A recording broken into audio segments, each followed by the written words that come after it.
Hello，今天是北京时间2025年9月28号。今天大佬玩没有直播啊？还是说我没看到？是不是去那个百刀废了？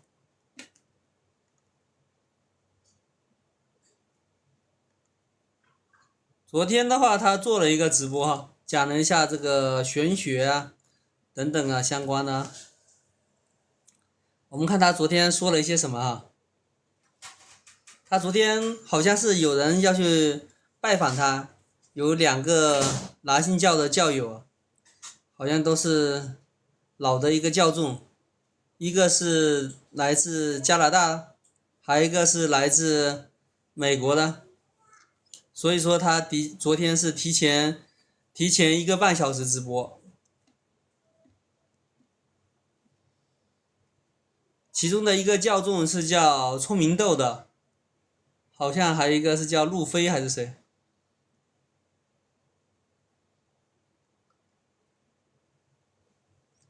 今天他又聊了一下5分钟的教内事务，主要就是讲了一个就是有人给他举报了一下百刀废的切片啊，因为有一个不知道是谁哈，就是在大佬王百刀废直播完之后不久就看到了，在 B 站就看到了大佬王的切片，而这个现在向他这个通风报信的这个人，就是这个教众呢，他是从 B 站看到的，所以后面就又到了油管，加入了这个，加入了这个一刀废，一刀废加完之后呢，又加到了百刀废。他来的时候是4万粉啊，我记得当时我最早看大佬玩的时候，好像难道是几千人，还是1-2万人？反正我记得那个时候很少人啊，非常少。为什么？因为当时，呃，因为有翟三英嘛，是吧？翟三英出来之后，然后当时是什么东西啊？我当时就随便找，随便看啊，随便，后面就除了他之外，然后还看到那个有个叫什么歪嘴的，然后当时好像歪嘴出来直出来直播的时候，不久的话就推到大佬王了。当时的第一感受就讲，感觉这个主播，呃，至少这个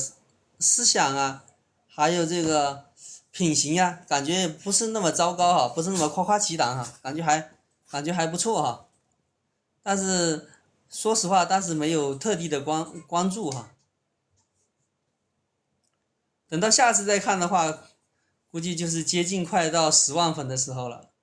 也是发展的越来越快啊。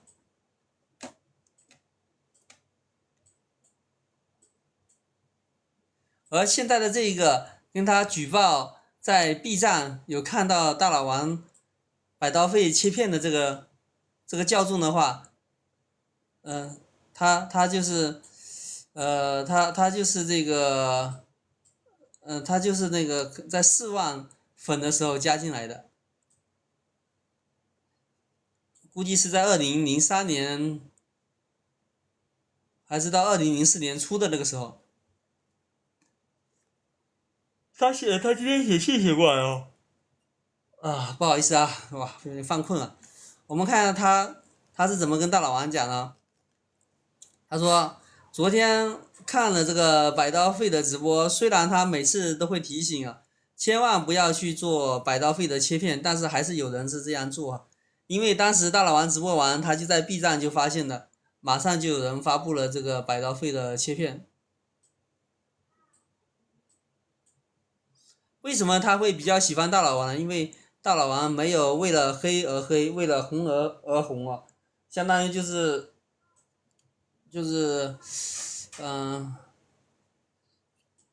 不是那么二极管嘛哈，不会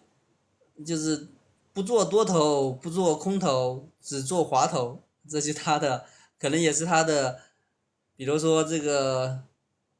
投资啊等等啊，也是他的一个想法吧，也是他的整个贯穿始终的一个思路吧。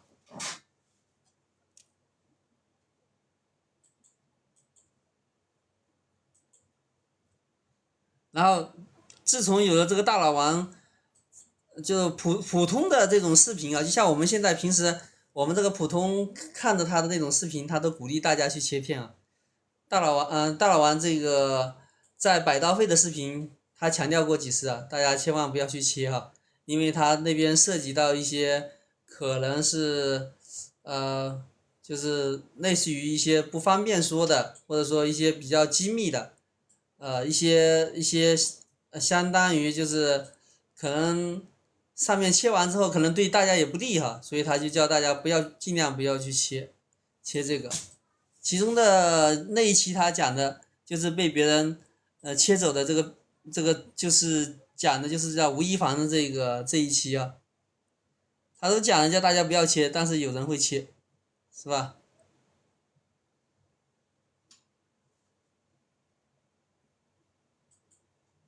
而且他说了哈，叫吴亦凡他这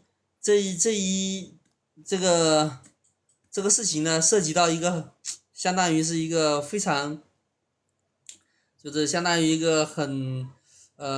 一个大佬哈，所以说叫大家不要去切，因为你切回去之后，你想想，别人会不会就找大佬玩的这个麻烦啊，对不对？虽然说他在这个说是在这个国内，可能也就是在圈内，也就是可能有50个人知道，在传。你现在如果说把他大佬王这个切回去之后，你想想，当时的这个大佬会不会去觉得这个觉得大佬王这个相当于是给他找麻烦嘛，是不是？肯定就是要弄他，大佬王就肯定对他自己不利了，等等哈，一样的道理哈，就是有一些事情呢，有些事情大佬觉得他可以切的哈，他会叫大家把这个片切出来，然后你去油管啊，或者去哪些地方赚点流量啊，是吧？补贴点家用是可以的。但是的话，这些有一些片它是涉及到这个比如说一些重要的人物啊，你惹不起的人啊，大佬王他自己都惹不起是吧？他就叫大家尽量不要去切啊，否则的话，可想而知啊，不是给自己找麻烦吗？对不对？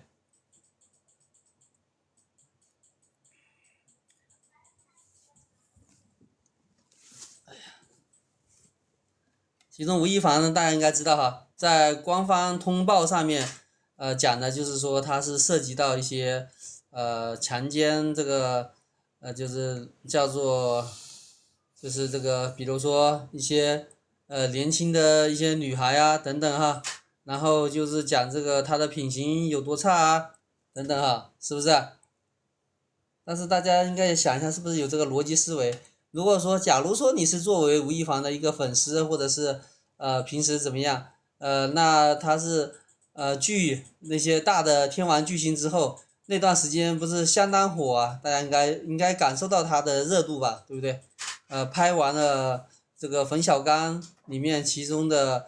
就是冯小刚当时不是热捧他，就是在那个老炮里面，对吧？那个时候应该是他达到最顶峰的时候啊。老炮出来的时候，作为这个类似于这一种，就比如说开着豪车啊，我记得没有错的时候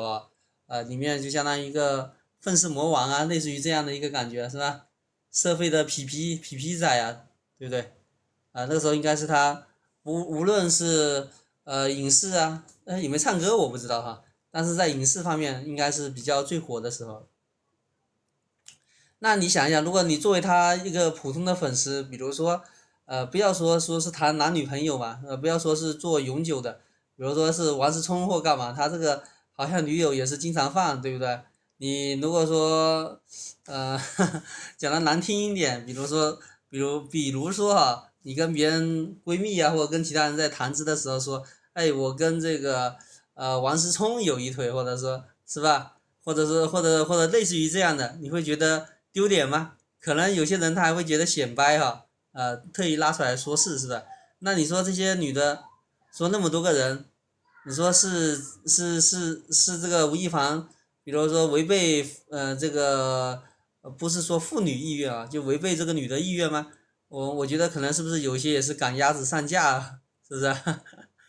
有些可能还巴不得有没有是求之不得，你们会不会感觉？所以说有的时候这个你按逻辑思维上是吧，肯定是有一点那个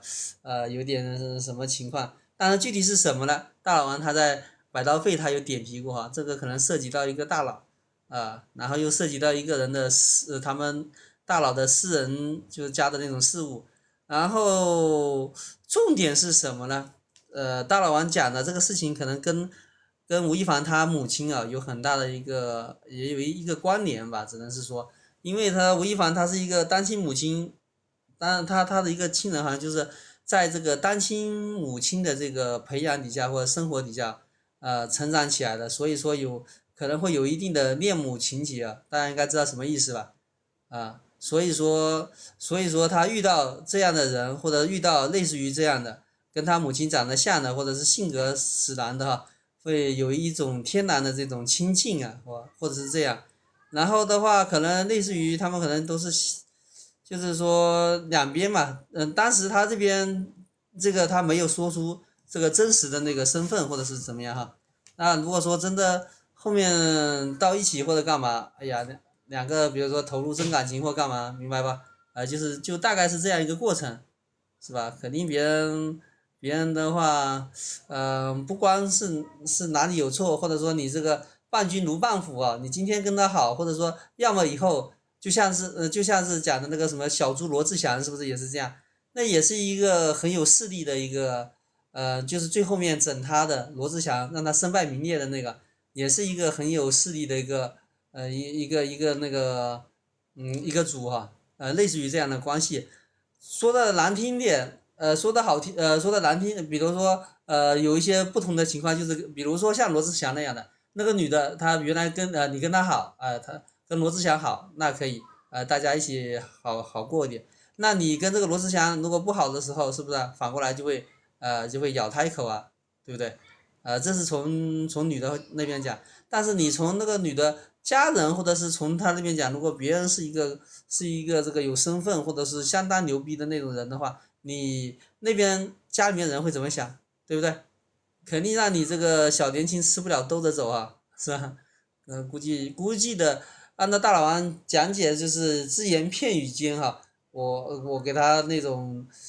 就是按照这种描述出来，我感觉应该是这样的意思，大家不知道能不能理解反正就是说很惨，就是那个，哎呀，他本身自己也是管不住自己那一根是吧？那个他也有的是罪有应得。如果说你品行端正点是吧？洁身自好点可能你是吧？你实际的确也做了那么多事情，对不对？假如说你没有那么多跟关系那么乱的话，是吧？你让别人去抓你的把柄，估计也不好抓。所以说这个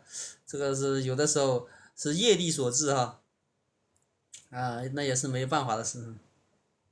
反正大老王讲了，你可以切他的这个片，但是的话，你千万不要把它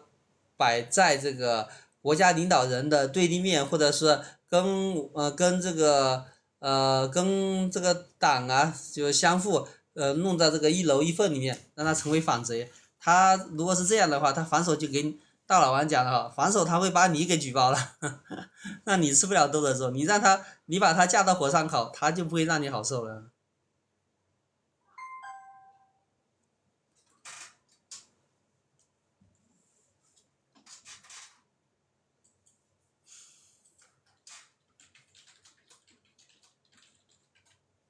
然后大老王他还在昨天的直播里面他还重点提及了一下，就是这类似于像这个月快到月底了嘛，提及一下这最近来做的比较好的切片的其中点名的一个频道叫做大老王揭秘频道他说这个是一个多伦多的教友做的非常的干净，可能估计是跟他的那个女儿就小王来了，剪片可能是相当于就是说剪的片的话，从质量上啊，或者说是你至少没给他找麻烦嘛，对不对？应该是这样哈，剪得特别的干净啊，没有搞这个所谓他最讨厌的一楼一缝啊，也没有给他弄到这个对立面上。他现在那边这个现在这个就是这个教友啊，这个教友就给他切片，这个教友啊，目前的话一天平均可以达到$400啊，那是不是很牛逼了？相当牛逼了，$400相当于是什么概念？是不是搞错了？我觉得哈，平均一天可以到$400，哇，那不得了啊！$4001728，那是不是能够超过了大老王自费了哈？大老王自费，我记得当时他很牛逼的时候，好像是做到接近2万，应该是$20000的样子啊。你如果每天$400，你算一下，1728应该完全超过$2万多，都接近3万美元了，那相当厉害了啊。然后他大老王还重点点了这个，就是这个切片的这位教友啊，然后还讲了说他是唯一一个可以给你授权为全网，你可以骗你这个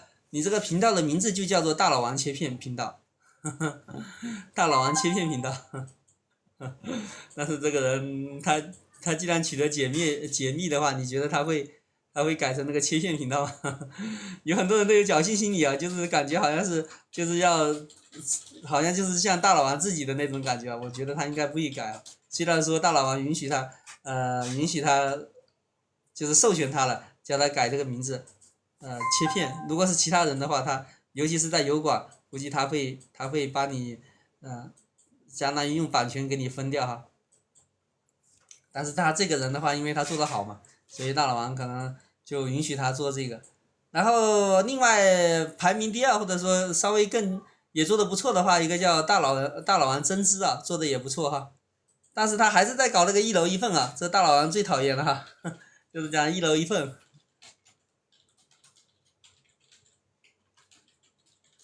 好，这个讲完之后呢，然后大老王又讲了，来了一个小王哈，也是姓王的，他是27岁啊，27岁。他说他写信来了说，哎，他原话是这样说：我看你的直播有1年余啊，1年有余，然后的话，他好像是说遇到一点什么事情，他肯付上$1000，他要在这1个月里面做出重大的决定，关系到他的下半生了，然后他把命书给了他。他是2023年到了美国，而且申请的那个政治庇护居然已经通过了，目前通过，正在等待这个绿卡的绿卡期啊，等待绿卡期。但是他2003年到美国之后，2004年开始捞偏门啊。这个捞偏门是做什么呢？这我们就不知道了。